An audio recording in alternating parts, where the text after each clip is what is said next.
Баршаңызға сәлем, сіздермен бірге Жансая. Бүгін біз осындай өте дәмді, керемет кешкі ас жасайтын боламыз. Міндетті түрде жасап көріңіздер, дәмі керемет болып шығады. Менің арнамада тіркеліп кетуді ұмытпаңыздар.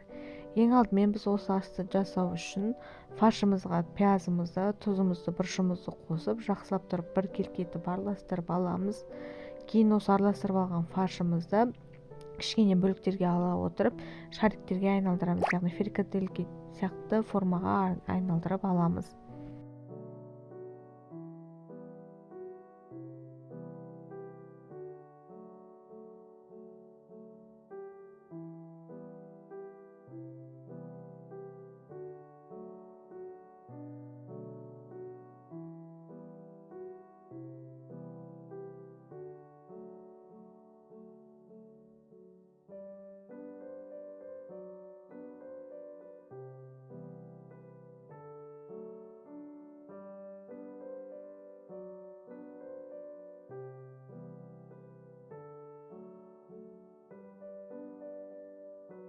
Кейін қазанымызға майды құйып, фрикаделькаларымызды салып, жақсылап тұрып барлық жағынан қуырып аламыз.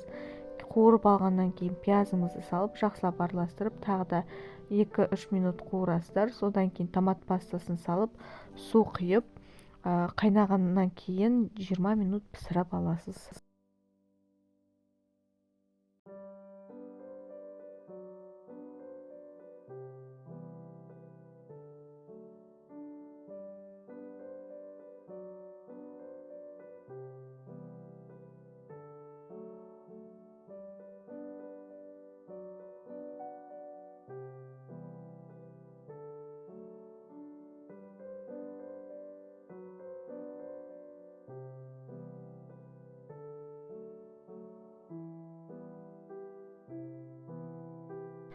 Жиырма минут пісіріп алғаннан кейін үстіне ұсақтап туралған картошкаларымызды салып, тұз бұрышымызды салып, тағы да 20 минут пісіріп аласыздар.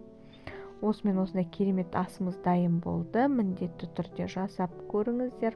Ас болсын. Егер видео ұнаса, лайк басып тіркелуді ұмытып кетпеңіздер.